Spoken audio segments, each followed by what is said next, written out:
what does move outcomes is when you and I and your organizations own the problem and start to drive change. So if we're going to solve this problem, it's not looking to Washington to solve it. It has to be grown out of our provider organizations.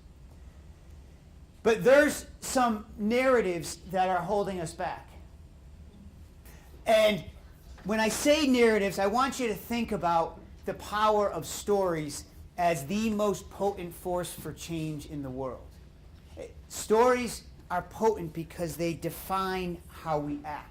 Stories that whether I see myself as powerful or powerless, whether I see my colleagues as collaborative or competitive. Think about the power of JFK's story, I want to put a man on the moon, or Martin Luther King's nonviolent protest, or Ronald Reagan's tear down that wall. You change the story and you change everything.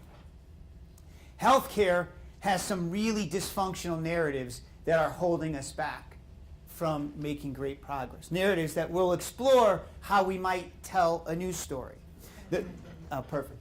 The first story is that we accept harm as inevitable.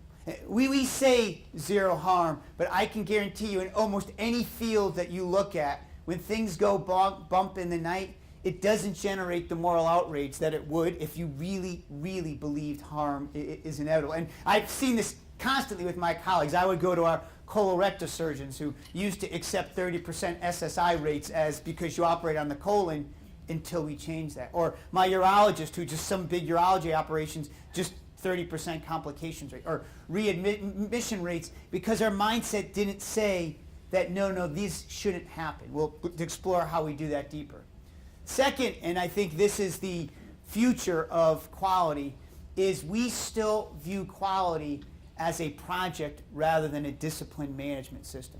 Most of our organizations play whack-a-mole on the hundreds of measures now that we're responsible to manage, but it's silly, and no other organization manages that way. I mean, like you, just to give you an example, Johns Hopkins Hospital, like yours, reports now it's about 270 different quality measures that we're responsible for. Johns Hopkins Medicine, when you include our ambulatory and home care and managed care, it's over 1,200 that somehow we're supposed to be able to keep a handle on in doing that.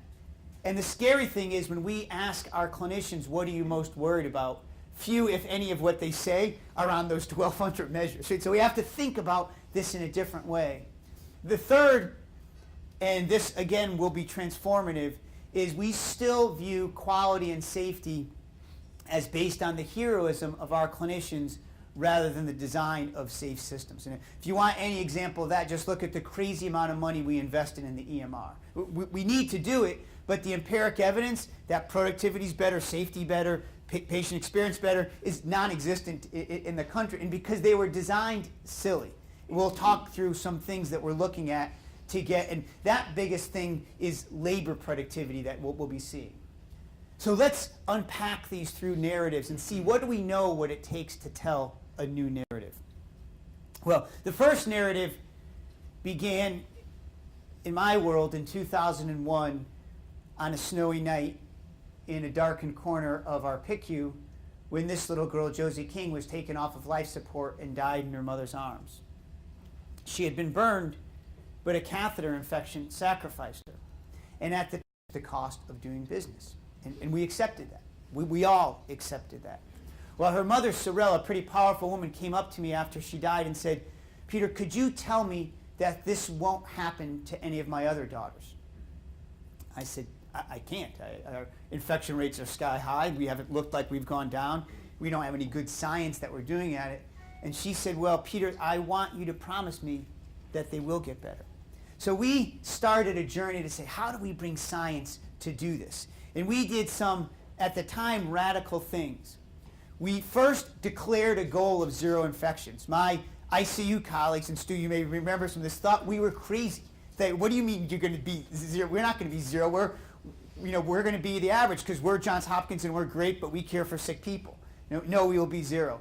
We made a checklist of best practices. We went to the CDC guidelines that are elegant and scholarly, but close to useless at the bedside because it's 150 pages long. It recommends 95 things, and as a busy clinician, I'm lucky I can do 3. So we made a 5-item checklist.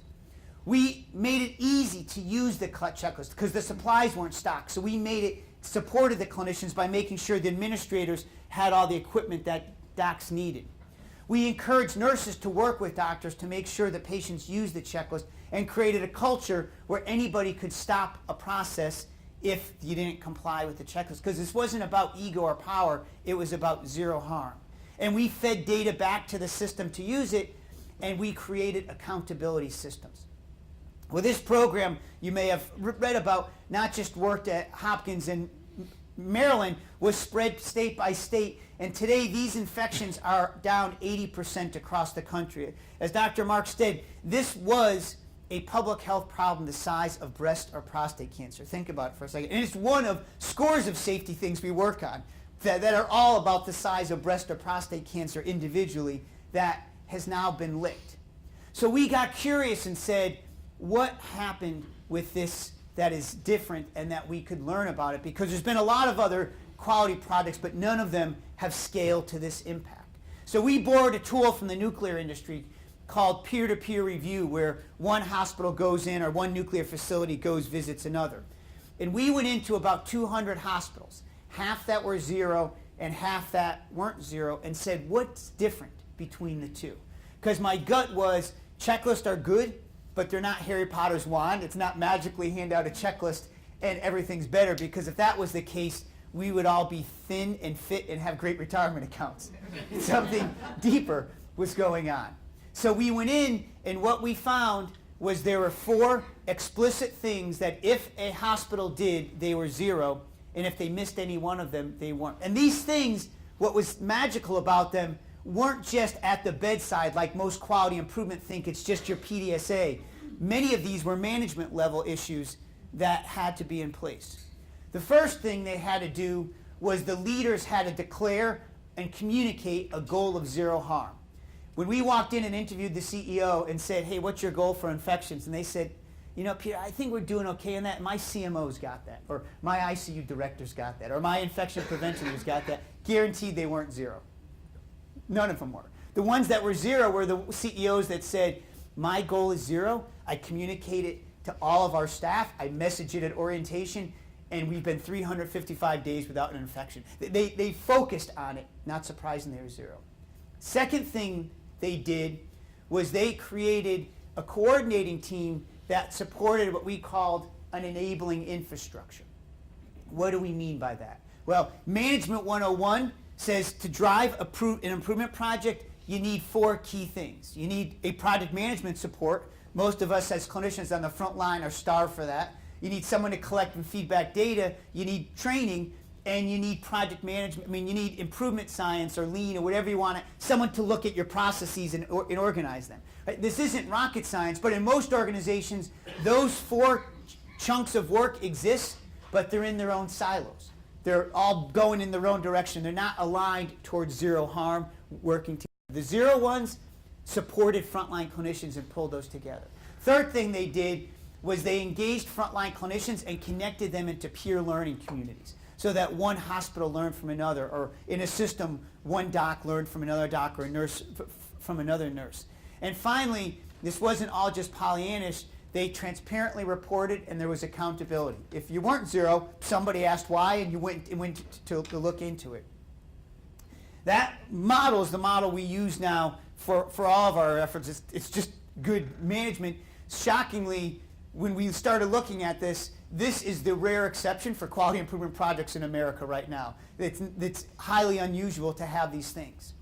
But we got curious to go deeper, because we said, when this stuff worked, though, and you talk to clinicians, something changed in their hearts. So we partnered with some of our anthropologists and sociologists and interviewed clinicians to see what was different.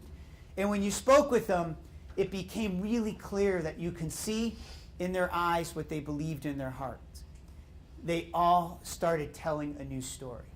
You see, when they started, we would hear words that said, these infections happen because of sick, and I'm just a, and fill in the blank. I'm just an attending, I'm just a resident, I'm just a nurse, I'm just a product manager, I'm just a quality person, I'm just an infection preventionist. We all had our completely feeling disempowered, I'm just a. What changed was they started saying, these infections are preventable, and I am capable of doing something about that.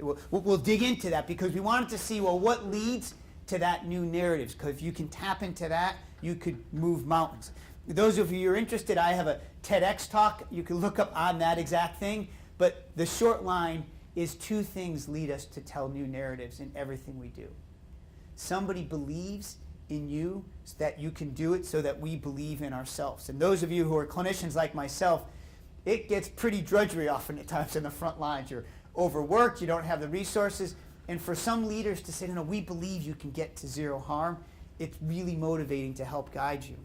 The second thing is the new narratives emerge when people belong to peer learning communities. In other words, it wasn't extrinsic motivation, I'm taking a nickel away to drive you. It was intrinsic motivation. When I would look to say, wow, you must be doing something good, your rates are low, could I learn from what you're doing? And through that, we tell new narratives. Now, we felt pretty good about that journey until I was sharing a talk like this, and there was a woman in the audience, and I shared the results, and she stood up in front of a couple hundred people. This was out in California, and she said, Peter, why is it fair that you could look Sorrel King in the eye and tell her her daughter's less likely to die? And my daughter died the same year Josie did, and nothing has changed. She died of narcotic overdose after elective orthopedic surgery, and as you know, those happen thousands of times a year across the U.S. Why is that fair, Peter? I walked away from her, and nothing humbles you like having to look the mother of a child who died needlessly from health care in the eye. And we were working with some of our applied physics lab engineers, the guy who put the Pluto mission up. And we said, I think we're thinking about this all wrong in healthcare. And they said, yeah, you're kidding me? You're thinking about it totally wrong. And I said, well, how would you think about it? And he said, how many reasons could a patient be harmed from healthcare? And you take a number as good as I am. It's scores of reasons. Right? It's probably well over 20. You look at all these things. He said, okay, Peter, we're putting the Pluto mission up. And I get you're complicated, but it could probably blow up for 200 or 2,000 reasons. And let's call reason 1 CLABSI. And let's say the Pluto mission blows up, but it doesn't blow up for reason 1, but it still blows up. Do you think any of us would pat ourselves on the back and say, oh, but that CLABSI didn't get us, but the mission still failed? You have to start thinking about zero harm. And so we turned to industries that do this and say, how would that way of thinking, not playing whack-a-mole like we do in health systems, but a way of managing that leads to zero harm. And so we turn to these organizations called high reliability organizations.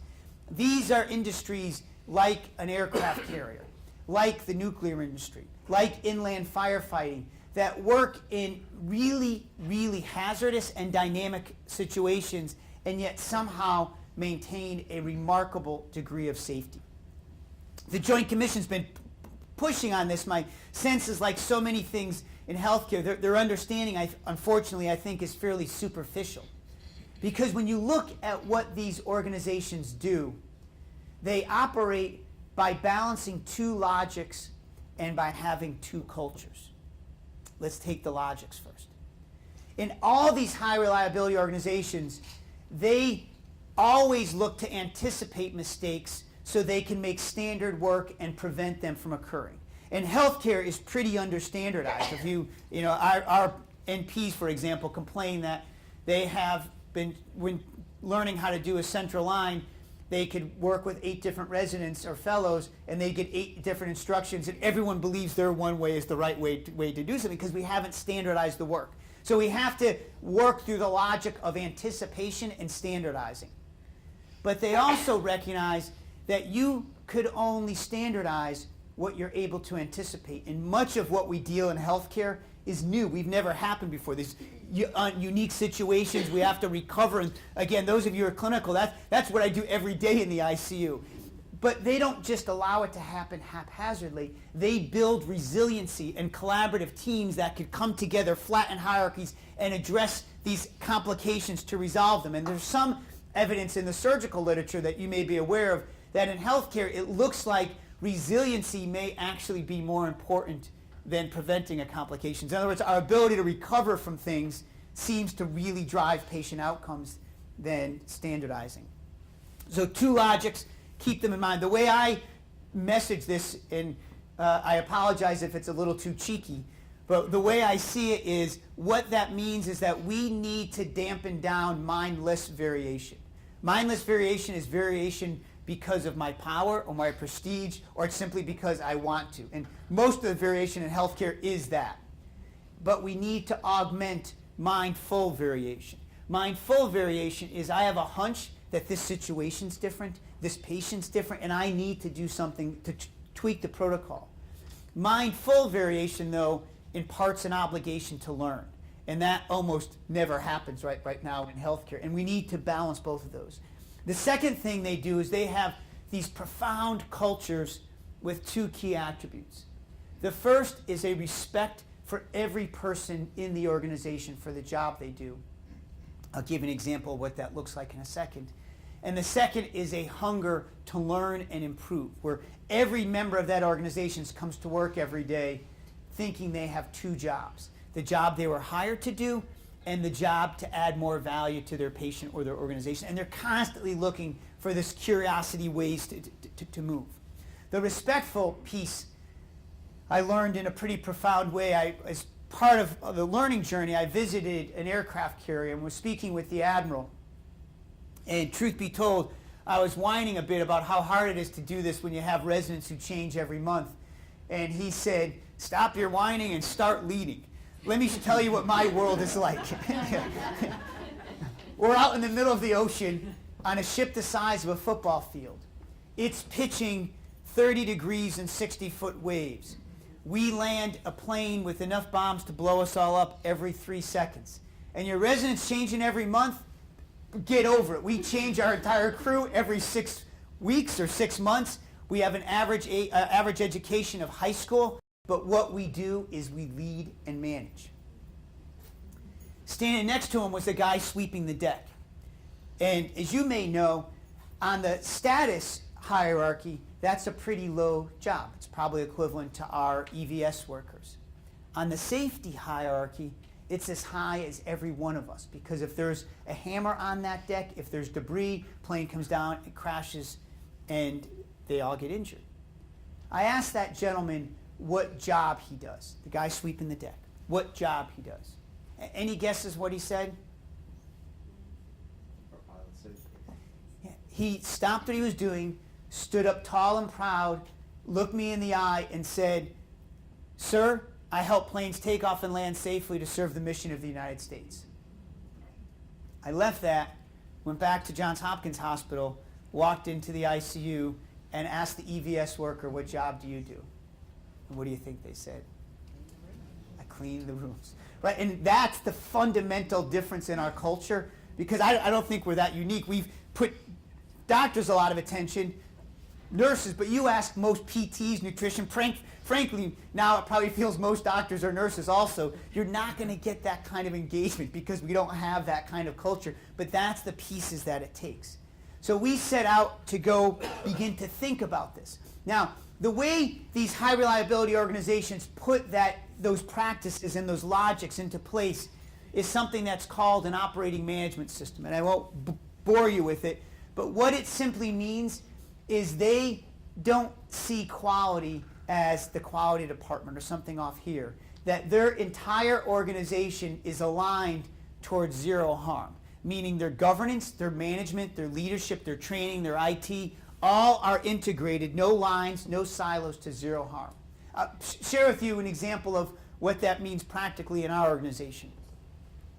We have a process now where if someone has a blip in harm or they missed their mark, we go in and audit. And we went in and did an audit of one of our units that had a blip in infections and saw that many of our new nurses out of orientation lacked basic knowledge of catheter maintenance. Quite horrifying, but real.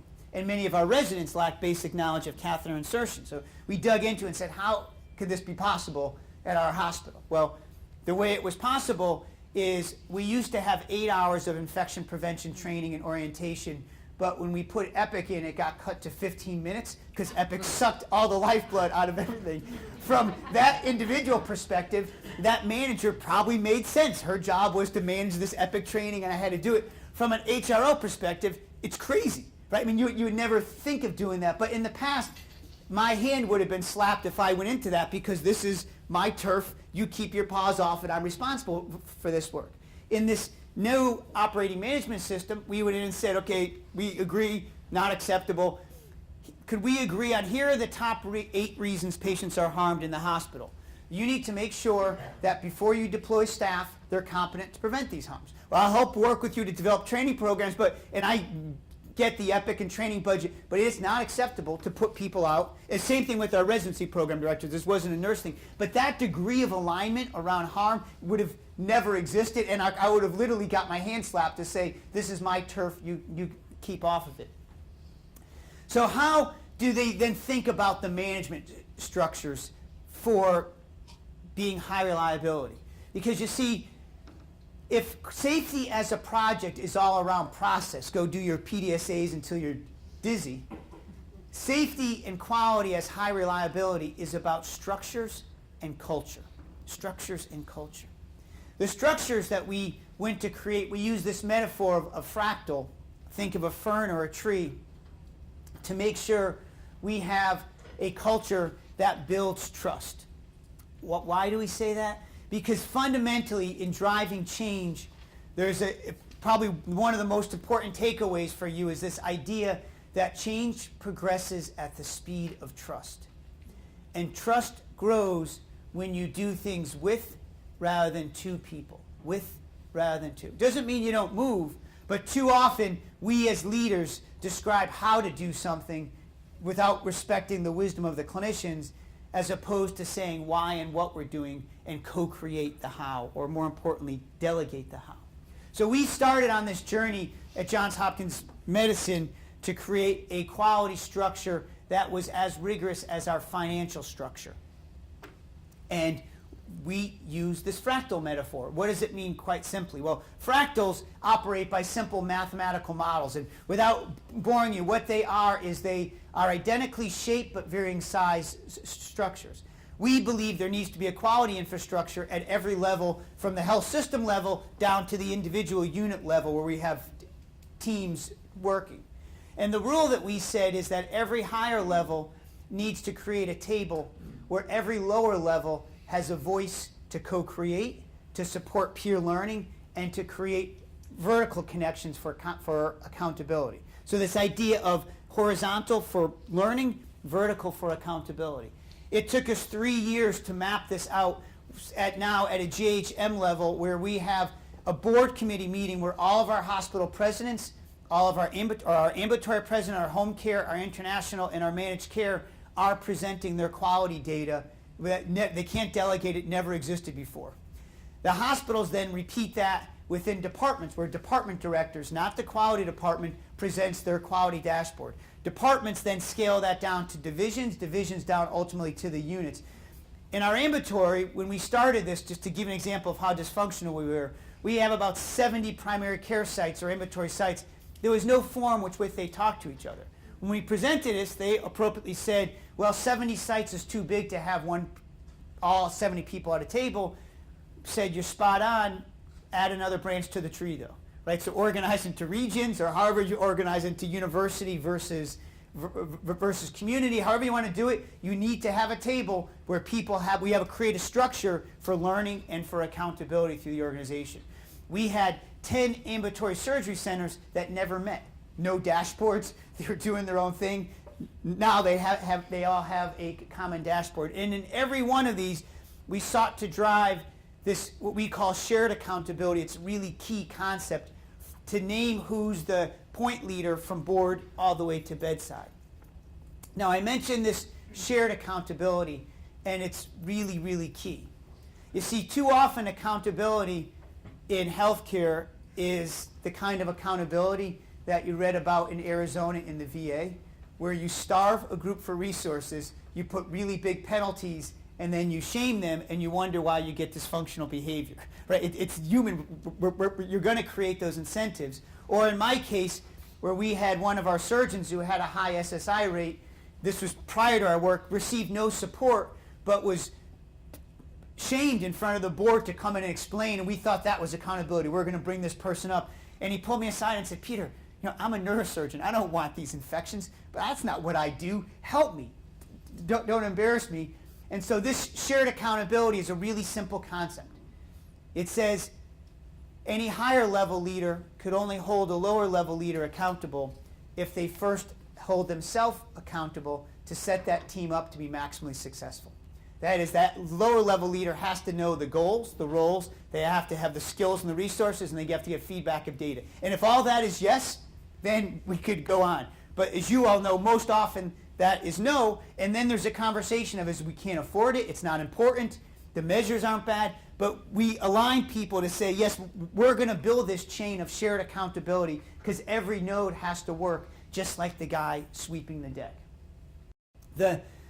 What we're trying to build through that network is to be much more like a blue booby than a red robin. So what do I mean by that? How many of you have seen Mary Poppins? If you probably remember, a very striking feature of it are the songbirds that are constantly in the background in the back of the play. Chirp, chirp, chirp every time she lands or they fly in. Well, that was true because in the late 40s, London was full of two types of melodious songbirds. There were the red robins and the blue boobies. And they thrived in London because they pecked through the milk containers that were left on people's stoops, sucked the fat out, were really well nourished, and so there were these plump, really happy little birds who sang to their hearts were content. And the milk containers used to be cardboard and steeped, but the companies in the early 50s changed it to be flat and aluminum. So the birds had to learn a new way to peck. Both of these birds were equally smart, and a few of both birds learned how to peck through the new aluminum containers. But the red robins went extinct, and the blue boobies are thriving today. And the red robins are extinct because they were solitary birds. They had their stoop, we call it a unit, or they had their department or their area, and that wisdom never flowed through the organization because they were all solitary. This is my turf, or this, I'm responsible for education. The blue boobies are flocking birds. They fly strong and proud together. So that wisdom quickly disseminated through their organization. They all learned, and they were able to develop new capabilities. And what I think we as leading health systems, as you as UMS and St. Joe's, have to begin to say, do we have the structures and the cultures that support those information flows so that we could rapidly learn and be resilient and adapt? And for the most part, we haven't had those. Now, this work is incredibly complex. I mentioned we report about 1,200 measures, but I said when I ask our docs and nurses, what are you most worried about? Almost nothing they're worried about is on that list. So we try to organize our work into these 5 pillars. They all have a standard way of reporting. Safety, which we group as our internal risks, and we organize that into 3 domains of risk. Risky providers. You may be shocked to know that, yes, we do have some of those, and especially disruptive behavior and bullying that we're addressing. Second is risky units or clinics. Some fascinating data out of the UK that we're modeling that shows that units that score low on patient experience, on safety culture, and employee engagement have double the mortality, 2.5 times the complications, and double the cost of units that score better. Because if you think about it, what that means is your patients aren't happy, your staff aren't happy, and they hate working with each other. Right? So there's something really sick. We never proactively identified them. I'll share with you now, over the last 3 years, we've identified 94 of these units. The leaders of those, or the department leaders where they map to, or in our community hospital, the presidents of the CMO have to present an improvement plan. Almost every one of them were a leadership issue, and now 92 of them have made significant improvements on their safety culture by calling out and addressing it. Third level is risky systems. Those are all the things you get in your area reports, but thinking like blue boobies, what we were notorious about is we would have an event, we'd pull a team together, we'd learn, the team would disband, we'd have another event and we'd act as if it was like some new thing. Now for 10 common causes of harm, we have health system-wide enduring teams who are charged with constantly being a blue booby. They survey the literature or internally for best practices. They do gap analysis. They reviewed our error reports, and they make sure that we're constantly infusing this knowledge and wisdom. Second domain is our performance on external measures. You all probably know, or some of the docs may not be aware of this. In Maryland right now, we have double the average hospital margin at risk and pay for quality. Think about it. We have about 6% of our revenue is at risk in various pay for quality programs. Most hospitals are, if they're positive, a margin around 3%, maybe a little bit higher. So we won't survive unless we find a way to do this. And I think for your hospitals and like our community hospitals, engaging the volunteer medical staff in this is really key, because you won't perform well on these things if we don't engage our clinicians with them, and yet somehow we have to make sure we align those incentives. Third domain is patient experience. That used to not report up through quality, but now we're bringing the same disciplined improvement at science there. Healthcare value, which is other standard protocols and driving out waste, and then healthcare equity. Just to give you an example of this structure like a blue booby. So these boxes and then the supporting systems of lean, learning and development, marketing, communications, all have a senior director or a VP who report into me. And then each of our hospitals or entities, like our ambulatory practices, has the equivalent role, again, this fractal model, smaller amount of time often, who's a dual report to that VP and then to their CMO, COO at the organization, so that we build in hardwired these information flows. We've also defined explicit training requirements for quality and safety, just like an HRO would. We, as an organization, have what are the core requirements that any employee needs to know, including our EVS workers. We now are, I think, 45,000 people have been trained in some of these online modules. Tier 2 is what does any manager who has responsibility for quality and safety, which is essentially any manager or clinical manager in the organization, need to know. That's a 5-day certificate in the stuff that we're talking about: lean, improvement science, safety culture, teamwork, how to lead change. And there's, 2,200 people trained in that. And then Tier 3 is people who do this work as a career. It's largely a degree program. I want to spend a few minutes to share with you this idea of clinical communities, because it's probably one of the things that UMS could really explode upon if you're not already doing this. You see, when we went back and said, what drove that new narrative for zero harm with CLABSI? It was believing and belonging. That is, belonging to these peer learning communities. Not extrinsic motivation or Uncle Sam saying, I'm taking NIPC away, but professionalism, or why we're all here. And so we said, could we explode that concept and start these peer learning communities? We call them clinical communities across Johns Hopkins Medicine. So we now have about 32 of them. They are self-governing teams that work on achieving our purpose or our strategic priority, which is to partner with patients, their loved ones, and others to eliminate harm, to continuously improve their outcomes and experience, and to eliminate waste. For the managers in the room, that you'll see that's a clinically understandable version of the triple aim, which triple aim is great policy speak, but as a practicing doc, I don't know what the heck it means. But we get eliminating harm, improving outcomes and experience, and eliminating waste. They all are intentionally co-led by an academic and a community doc. Why? Because we believe deeply that change progresses at the speed of trust, and too many of our academic docs disrespected our community docs. They thought they knew the answer, and when we first did this, their plan was, oh, this is great. We'll just make a protocol and push it out to the community doctors, and they'll all follow what we say. And we said, not happening. Matter of fact, one of our surgeons, who's world-renowned, said, Peter, I love this idea, but I really don't want the community doc to be a co-lead. You know that I'm the world's leading surgeon in this area. I said, yeah, I get you are, and I tried genuflected and said, but you will have a co-lead, because this isn't about you. This is about improving the care in our health system, in our community. Unless you're going to do all the operations, which doesn't seem possible, we're going to have to engage our community clinicians, because they're the ones who are giving the care.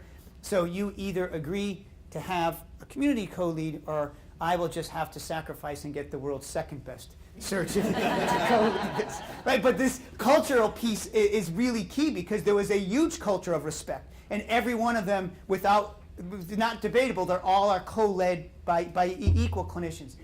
We have, here's just some examples of these. Some are what I would call geographic based, like all the ICUs in our system are PACUs or NICUs. Some are topic based, like palliative care, transfusion. Some are service line based, heart failure, depression, diabetes. The reality is we have more demand for these than I have the management team to support, and so and I'll share with you how we finance this through supply chain savings, but we have to make sure we get the management teams to do that enabling infrastructure. But the clinicians love it, because for too long they've been told what to do rather than saying, we trust you, you have to achieve our purpose, but you figure out what you want to work on. A couple examples of, once you have the structure, how you could be much more like a blue booby. So we over-transfuse patients a ton. We put some efforts in to reduce transfusions, but I don't know if there's any orthopods in the room. Our orthopedic surgeons were for years resistant to changing their transfusion thresholds, and it drove hospital administration crazy. They would tell them, they would give feedback, nothing changed. What we did is we pulled the head of the hip and knee replacement clinical community, the head of the transfusion clinical community, myself sat down and said, hey, there's some information that you guys need to share with each other, because from the data it looks like orthopods, you're way over transfusing, and here's some evidence. And as you can see, that dark blue line, literally overnight, the orthopods stopped transfusing.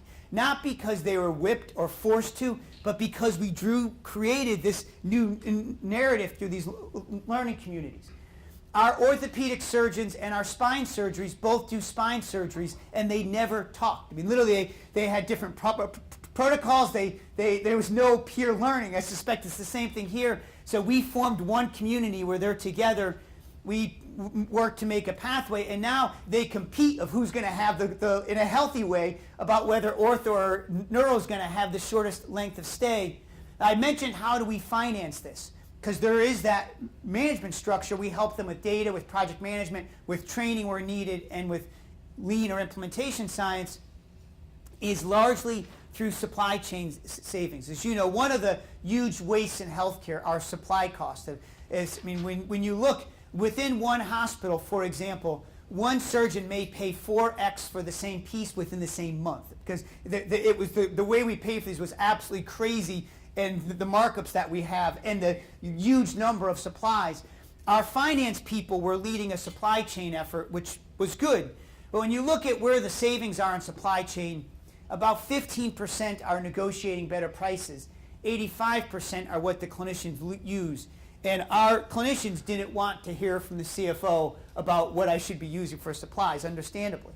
So we partnered with the CFO and said, okay, we'll have these clinical communities work on supply costs, but we really believe this idea of change progresses at the speed of trust, so I'm only going to do it if you agree to two principles.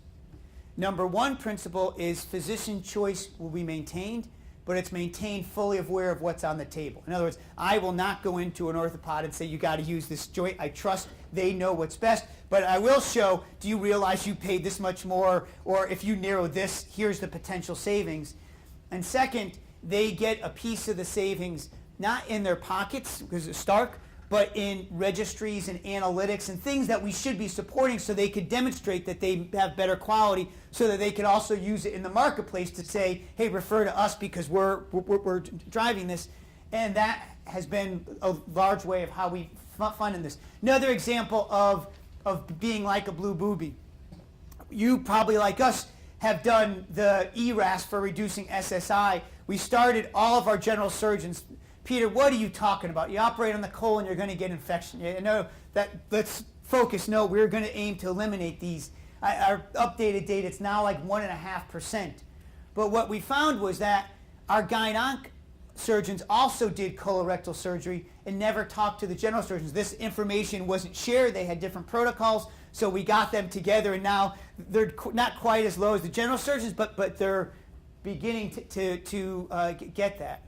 We're obviously looking a lot about waste reduction in some relatively simple ways. One, like the choosing wisely way, which is great to get a new narrative of cost reduction, but relatively low savings are the individual items of blood, drugs, labs.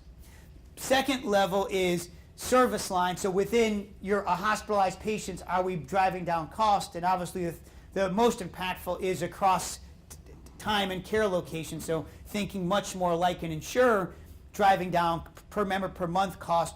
With the new Maryland waiver that's coming, we have no choice but to do that if we're going to be able to survive under that.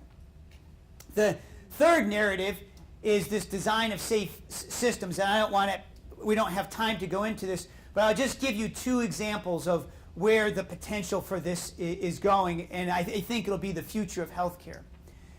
You see, in any industry, there are two ways you reduce costs. You use fewer services or you grow productivity. It's not rocket science. It's just business 101. Every other industry controls costs how? Growing productivity. That you don't say, oh, don't buy that iPhone. You don't really need it. You make it cheaper, right? You get greater productivity. In healthcare, the only policy discussion is use fewer services. Nobody's talking about productivity. And we do overuse some services, but most of what we overuse is of some marginal value to someone. It's just a question, is it worth it? So you show up with a headache in the ED, and I don't think it's a stroke or a bleed, but it's probably just a migraine, but I'm not sure. And it's a value judgment to say, do you really need that head CT, right? It's probably a 1%, but we're trading risk. That head CT might add a marginal value if you found something. The productivity side, healthcare and education are the two industries in the world that have negative labor productivity. Negative. Let me give you an example of some of the things that we're looking at to do this. Right now, nurses spend 22% of their time doing a manual double check of medications. I don't know if there's any nurses in the room. The Joint Commission requirement, so you change an insulin dose, you change a pain medicine, one nurse has to grab another, disrupts them, come over, do a double check. There's great data that it adds very little value because each one thinks the other one's paying attention. This doesn't add much safety thing. Takes a lot of time. And we pilot tested, say, why the heck don't we do an electronic double check like any other industry does? Because there's a signal in the EMR, there's a signal in the infusion pump, and we just happen to buy devices that don't allow us to ping them. And so we got the APL people, they're like, Peter, this is 30-year-old engineering, not rocket science, prototyped an electronic double check, 10x safer, much greater productivity. We also looked at what I call the last 10 feet of supply chain, because it's been neglected. Not just at our hospital, nurses on average spend about a third of their time hunting for supplies. They walk around, and it's because we've invested upstream supply chain, but not at all the downstream. I'll give you some, we've been studying the stupid things where in our health system, there's not a signal when a medicine leaves the pharmacy to go to a floor. And in any floor, it can go to 2 different med rooms. And within a med room, it can go to a couple different places. Some are refrigerated, some are Apixis. And literally, our workflow is the nurses walk randomly to those places to see when the medicine comes up. And if it's not there, they walk back. If someone picks it up, they send it down. So there's huge rework costs in pharmacy, huge waste. And we wonder why we have burnout. And again, an engineering or designed it to say, you couldn't think of a stupider design of system, right? You would make it so there's a visual display. Another kind of simple thing we, again, respecting our nurses, went to say, does orders match supply? In other words, what we found was that our nurses spend a long time looking for things like a commode, looking for tube feeds. Crazy thing. And you'd say, you mean to tell me that an order for tube feeds isn't matched to the delivery of that tube feed so that we know it's there? Sadly, it's not. And so things that we can get into designing a health system to be much greater labor productivity, I think will be the future. There's some very well done economic modeling that says if healthcare could just get 4% labor productivity, we would solve our healthcare cost problems. The engineers estimate that it's so designed poorly that we can get 40% productivity gains if you engineered it. So some questions for you to think about as you begin to do is what narratives are you telling yourself or as a health system that are stalling your progress? Are you really believing that harm is preventable? Because if you do, the way we act will follow. Do you have the right structures and cultures to support this learning system, both within here and then with your broader health system, thinking about what you might do better? And then finally, are we spreading love? And I use that word very carefully. You see, when I reflected on what really drove the improvement in CLABSI, what allowed us to get believing and belonging, it was something very simple and very human. It's what the psychologist Barbara Fredrickson calls micro moments of positive connection. I feel warm towards you, you feel warm towards me, and we generate energy. If you saw Avatar, remember when they're laying under the tree holding hands and they vibrate? Her research, Barbara Fredrickson's research, has a word for those micro moments. It's called love. She studies the biology of love and said love isn't a 50-year marriage. Love is literally micro moments. That oxytocin, the snuggle hormone, goes up when you have these micro moments of connection. And what I've seen over and over again is the big change that we're embarking on in healthcare is the sum of 1,000 small ones, and every one of those is facilitated by scores of these micro moments that we begin to accelerate this journey. It's your hand on a worried patient. It's walking in through your hospital and looking at the EVS worker and saying, thank you for keeping us safe. It's an arm around a colleague who just made a mistake or had a bad day. And it's through that, I believe deeply, these micro moments that will cascade up to get these big changes. The beauty of these micro moments is they're infectious. There's pretty cool sociology literature that says how we behave impacts how others behave. You put a fit person in a team, and not only are their team more likely to be fit, but their friends and their friends, 3 networks deep. You put a jerk in a group, does the same thing, but you put someone who creates micro moments, and they do the exact same thing. I want to end with the story of my own learning about the power of these micro moments. As an ICU doc, our tradition is that on Sunday mornings we typically bring bagels or donuts for the staff in, and on Sunday morning. So just before Valentine's Day this past winter, I stopped at the Dunkin' Donuts on Guilford Avenue, and there's a lot of homeless people there. There's a homeless shelter down there. So Dunkin' Donuts on a Sunday morning is essentially half homeless people and half people going about their jobs in the morning. And I'm in line, and there's a homeless couple who were in line. They were dirty, yet deeply in love, and they were trying to reach in their pockets to see if they had enough change to buy the heart-shaped Dunkin' Donut with pink frosting that they released at Valentine's Day. It was quite adorable. And they were a nickel short. And the woman turns around and says, hey, could you give us a nickel?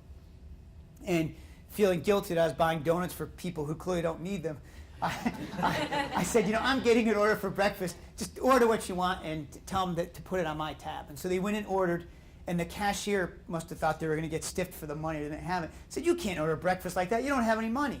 And so the guy made a scene and said, no, the guy behind me is buying me breakfast. And I said, yes, I'm buying them breakfast. Let them get whatever they want. Well, there was a nurse standing next to me who said, well, that's a cool idea, and turned to the homeless person and said, could I buy you breakfast? There was a cop on the other side of me who turned next to the person next to him and said, oh, could I buy you breakfast? There was a Sunday school teacher behind me, and this cascade, within 30 seconds, went 7 people deep. It was truly like remarkably stunned at how this cascaded through. And I was leaving Dunkin' Donuts, and the guy said, hey, could you speak with us for a minute? And I said, sure. And he said, I'm not a nobody.